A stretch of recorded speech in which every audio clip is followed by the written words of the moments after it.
Оросын эдийн засаг болон газрын тосны экспортын салбарт өрнөж буй үйл явдлуудын талаарх тойм мэдээллийг та бүхэнд хүргэе.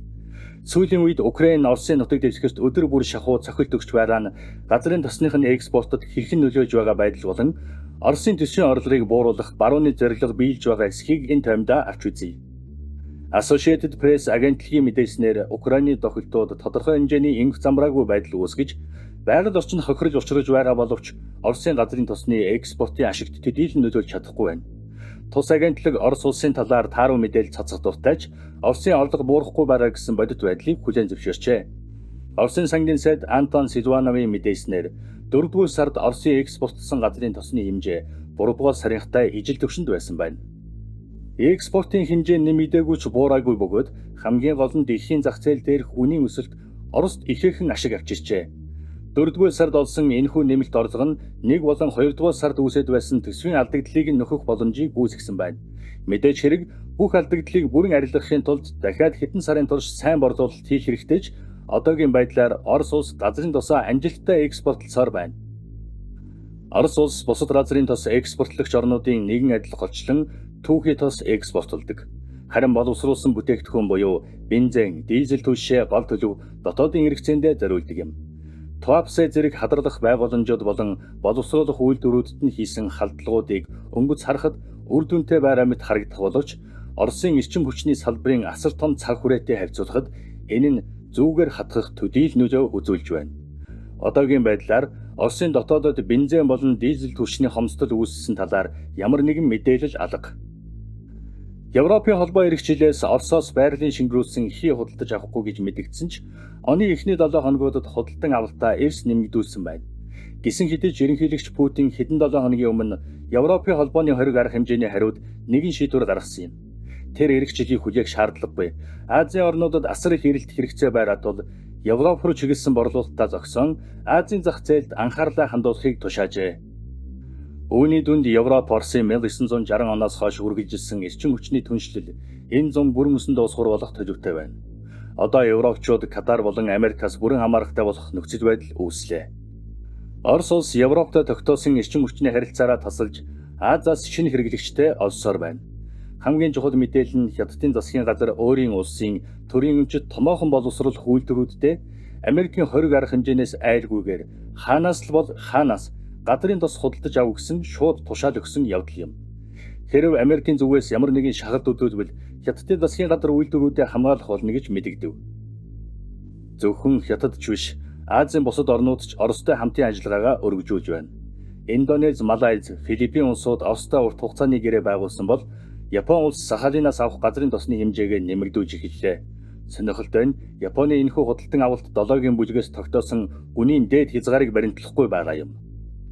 Мөн Энэтхэг 2 болон 3 дугаар сард Оросоос авах газрын тосны худалдан авалтаа 2 дахин нэмэгдүүлжээ. Товчхондоо Орос улс Европ руу нийлүүлэх экспортын хэмжээгээ тэглэж байгаа ч тэр хэмжээгээрээ Азийн зах зээл рүү чиглэсэн нийлүүлэлтээ нэмэгдүүлж байна. Үр дүнд нь Оросын экспортын хэмжээ нийт дүнгээрээ бол хэвээр байгаа бөгөөд дэлхийн зах зээл дээр үн өндөр байгаа нь Орост ашигтай тусч байна. Судлаачдын ажигласнаар Оросын эдийн засаг болон гадаад харилцаанд нэг тун сонирхолтой зарим талаараа зөрчилтэй төв зураг ажиглагдж байна. Орос улс Японыг Украинд зэвсэг нийлүүлж болзошгүй дайсагнагч улс гэж албан ёсоор ангилсан ч Японд газрын тос зарсаар байна. Япон улс зэвсгийн экспортын журмаа саяхан зөвлөрүүлсэн нь Оросын анхаарлыг ихээхэн татсан юм. Оросын зүгээс энэ асуудлыг хөндөд Япончууд Украинд зэвсэг худалдах төлөвлөгөө одоогоор бидэнд байхгүй гэсэн баталгаа өгсөн гэх боловч үүнд хэр итгэж болох нь эргэлзээтэй. Судлаачдын үзэж байгаагаар Япон зэвсгээ гадагш гаргахгүй дараа нь Оростой байгуулсан гэрээгээ үнэнчээр баримталж байгаадаа бус харин Хятадтай үүсч болзошгүй мөргөлдөөнд бэлтгэн дотоодынхоо зэвсэгдлийн нөөцөө нэмэгдүүлэхэд анхаарч байгаатай холбоотой. Хамгийн хачирхалтай нь Япон улс Хятадтай их дайнд бэлтгэж байгаа хэрнээ дайнд хэрэглэх түлш шатхууны нөөцөө Оросоос базааж байна. Барууны орнууд Оросын газрын тос тээвэрлэгч хөлөг онгоцуудыг зогсоох уу гэдэг одоо гол асуулт болоод байна. Орос улс газрын тосоо Хятад руу тээвэрлэхдээ хойд туйлын замаар буюу өөрийн хяналтын усан хилээр дамжуулж байгаа тул үүнийг зогсоох бараг боломжгүй юм. Гэсэн хэдий ч Оросын экспортын терминалуудын 60 орчим хувь нь Балтийн тэнгис болон Хар тэнгист байрлсан хിവэр байна. Одоогоор тэнгисийн бүрэн бүслэлт хийх тухай яриа гараагүй байгаа бөгөөд Оросын тэнгисийн флотын хөлөг онгоцууд танкеруудаа хамгаалж байна. Жишээлбэл хойд тэнгист Оросын газрын тос тээвэрлэж байсан 2 хөлгийг Их Британий флот саадуулах гэсэн боловч Оросын байлдааны хөлөг хамгаалж байгааг хараад ухалсан тохиолдол гарсан. Цаашид Оросын хөлөг онгоцуудыг саадуулах дарамтлах оролдлогууд гарахын тодорхойч энэ нь экспортод нь нөлөөлөх хэмжээний бүслэлт болж чадахгүй л болов. Америкчууд эрчим хүчний үнэ огцом өсөхөөс болгоомжиж ийм эрсдэлтэй алхам хийхийг хүсэхгүй байгаа нь тодорхой байна. Орос Украиний мөргөлдөөн далайн гүнд болон дипломат түвшинд улам эдрээтэй болж байна. Куб руу чиглэсэн Оросын 2 танкер шумбагч онгоцоор хамгаалуулж, Америкийн тэнгисийн флотын хажуугаар ямар ч саадгүй өнгөрсөн нь өдгөө нөхцөл байдал ямар байгааг харуулж байна. Хэрвээ 100 явлавчууд Украины дроны халдлах хүссэн үр дүн авчлахгүй байгааг ойлгоно. Орос өөрсөнд нь эрчим хүч нийлүүлэхээ болвол сандаасандаа илүү төвөмгийн алхмууд хийж болзошгүй юм. Трампын засгийн газар нэг талаас газрын тосны үнийг тогтвортой байлгах гэсэн хүсэл, нөгөө талаас Оросын эрчим хүчний салбарыг нурааж сүйрүүлэх гэсэн хүсэл гэсэн эсрэг дэсрэг хүслүүдийн тэнцвэрийг олохыг чармааж байна. Америкийн төрийн байгууллагуудын дунд ч ашиг сонирхлын томоохон хуваагдал ажиглагдж байна.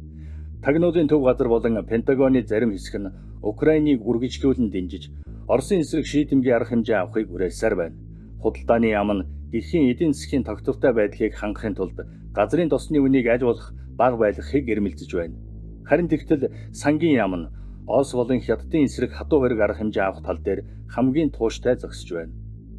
Хориг арга хэмжээ авах тусам өөрсдийнх нь байгууллагын нөлөө эрх мэдэл нэмэгдэх болно гэсэн тооцоололд тэд хөтлөгдөж байгаа бололтой.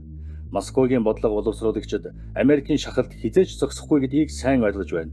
Оросын усан онгоц үйлдвэрлэлийн салбарыг хариуцдаг Патрушев худалдааны флотоо нэмэгдүүлж, цэргийн хамгаалалтын цувануудыг эрчимтэй зохион байгуулж байна. Оросын эрчим хүчний мэргэжилтнүүдийн үзэж буугаар барууны орнууд Оросын экспортыг хизээж бүрэн зогсоож чадахгүй. Оросууд алс орнод болон хойд туйлийн бомтуудаар дамжуулан борлуулалтаа үргэлжлүүлсээр байх болно. Хэрв экспортын хэмжээг нь барууныхан албадан бууруулбал дэлхийн газрын тосны үн огцом өсөж 2022 оны үеийн шиг нөхцөл байдалд автагдана гэж Оросууд тооцоолж байна. Өөрөөр хэлбэл бага хэмжээний газрын тосыг маш өндөр үнээр зарж орлогын төлөвлөгөөгөө нөхөж чадна гэсэн үг юм. Энэ оны ихээр Оросын эдийн засагт тодорхой хэмжээний савлгаа үүссэн ч одоогийн байдлаар төсөв болон эдийн засгийн ерөнхий төлөв нь тогтворцсон байна. Хэдийгээр ирээдүйд тодорхойгүй байгаач Орос өөрийн байр суурийг хангалттай батбөх гэсэн итгэлтэй байна. Дэлхийн тавцанд Хятад улсын гаргасан сүүлийн шийдвэр нь олон улсын харилцааг шин шатанд гаргаж байна. Хятадын засгийн газар эрчим хүчний салбарт Америкийн зүгээс тогтоосон хориг арга хэмжээнүүдийг үл тоомсорлох шийдвэр гаргасан нь дэлхийн санхүүгийн системд томоохон өөрчлөлт авчрах шинжтэй. Хятад улс сая Ирантай газрын тосны худалдаа хийхгүй байх тухай Америкийн хоргийг биелүүлэхгүй байх тушаал өөрийн улсын компаниудад өгсөн юм. Энэ нь зүгээр нэг дипломат мэдээлэл биш бөгөөд харин ч Америкийн хориг арга хэмжээг үндсээр нь үгүйсгэж буй явдал юм. Хятад дэлхийн бусад орнуудад хандан та бүхэн Америкийн хоригийг даах уу? Эсвэл бидэнтэй худалдаа хийх үү гэдгээ сонгох гэсэн шаардлага тавьж эхэлбэл Америкийн санкц хоригийн систем бүхэлдээ нурах эрсдэлд орно. Учир нь өнөөдөр дэлхийн ихэнх орн Америкаас ижүүтэй Хятадтай худалдаа хийхийг илүүд үзэж байна. Орос улс цэрэг дипломатын салбарт их хүрэн хэдий ч дэлхийн худалдааны системд Хятад шиг том байр суурь эзэлдэггүй. Тиймээс Америкийн эсрэг ийм хатуу мэдээлэл хийх чадах одоогоор Орос улсад дутмаг байна. Гэсэн ч Орос улс Хятадын энэхүү шийдвэрийн араас дараж эхэллээ. Путин Европын орнууд руу чиглэсэн эрчим хүчний экспортоо зогсоох шийдвэр гаргасан нь Орос улс ч гэсэн энэ чиглэлд ахам хийж эхэлсний дохио юм. Сүүлийн үед Швед зэрэг орнууд Оросын сүүдрийн флот гэдэг танкеруудыг саатуулах тохиолдол гарч байна. Хамгийн сүүлд Жинхуй нэртэй танкерыг Шведийн усан хил дээр саадуулсан нь энэ оны 5 дахь тохиолдол боллоо. Оросын тал үүнийг далайн дээр нэмж нэрлэж байгаа бөгөөд Николай Патрушев Оросын худалдааны хөлөг онгоцуудыг хамгаалах тэнгисийн цэргийн хамгаалалтыг эрчимтэй зохион байгуулж байна. Оросын флот өөрийн гэсэн өдөр тутмын ажиллагаатай хэдий ч одоо арилжааны хөлөг онгоцуудаа хамгаалах шинэ үүрэг хүлээж алхам алхмаар түүнийг хэрэгжүүлж эхэллээ. Энэ оны эхний улиралд Оросын эдийн засаг 2% агшсан ч 3 дугаар сараас эхлэн сэргэж байна. Оросын төв банк 26 оны эдийн засгийн өсөлтийг 0.15-аас 1.5% байх болно гэж таамаглаж байгаа юм. Хэдийгээр инфляц 6 орчим хувь байгаач газрын тосны үн өндөр байгаа нь Оросын төсвийн алдагдлыг нөхөж эх хэдэн сард лав эдийн засгийг нь тогтвортой байлгах болно. Дэлхийн эдийн засаг ерөнхийдөө хямралын ирмэгдээр динжигнэж байна. Гэсэн ч Орос улс лав одоогоор өөрийн эдийн засгаа хамгаалж чадна гэсэн итгэлтэй харагдаж байна. Тэд Хятадтай тогтоосон эрчим хүчний түншлэлээ улам бэхжүүлж, барууны дарамтыг тойрон гарах стратегийн шийдвэрүүдийг ар араас нь гаргасаар байна. Энэ жилийн тухайд судлаачид шин таамаглал дэвшүүлж байна. Тэд энэ оны эцэс гэхэд дэлхийн худалдааны хэв маяг үндсээрээ өөрчлөгдөж, тэнгисийн цэргээр худалдааны хөлөг онгоцуудаа хамгаалах явдал ердийн үзэгдэл болох бололтой. Бидний мэдих глобалист буюу дэлхийн эдийн засгийн даяарсан систем бидний нүдний өмнө нуран унаж байна. Өнөөдөр Индонез улс Малаккагийн хоолоогоор данжин өнгөрч буй хөлөг онгоцудаас Иран улс Ормузын хоолойд авч байгаа шиг татвар авах талаар хэлэлцэж ихэсэн нь Хятадын эдийн засагт цохилт өгөх гэсэн Америкийн явуулга байж болох юм. Индонез нь БРИКС-ийн гишүүн хэдий ч Арабын нэгдсэн Эмират улс шиг Америкийн нөлөөнд ихээхэн байдаг нь нөхцөл байдлыг улам ээдрээтэй болгож байна.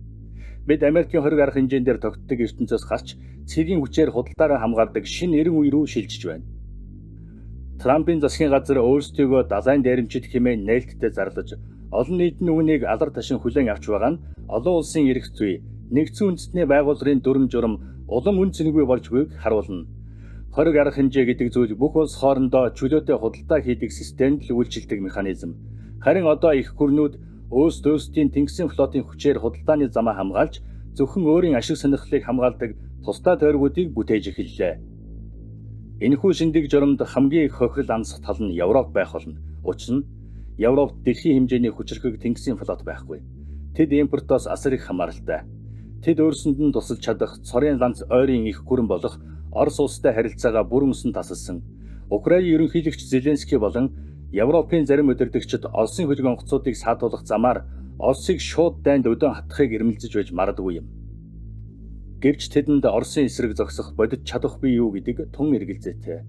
Оросын тэнгисийн флот Америк юм уу Хятадын шиг дэлхийг хамарч чадах том биш ч Европын аль ч улсын флотоос хавьгүй хүчирхэг билээ. Их Британи Оросын хөлөг онгоцуудыг саатуулна гэж хамгийн чанга дуугарч байсан ч Оросын байлдааны хөлөг онгоцууд худалдааны хөлгүүдэд хамгаалан гарч ирэхэд энэ санаанаасаа бүр өмсөн ухалсан юм. Энэ нь Европын зарим орнууд сүржин мэдээлэл хийж байгаа ч бодит байдал дээр эдгээр нь зүгээр л бланк буюу хий сүрдүүлэг байсныг харуулж байна. Эцэст нь хэлэхэд Орос улс өөрийн гадаад худалдааг хамгаалахын тулд тэнгисийн цэргийн хамгаалтаа тууштай зохион байгуулж эхэлж байна. Бид удахгүй дэлхийн худалдаа олон улсын хууль зүгээр бус харин байлдааны хөлөг онгоцуудын пуужингийн хүчээр зохицуулагддаг тийм ертөнцид амьдрах нь тодорхой болж байна.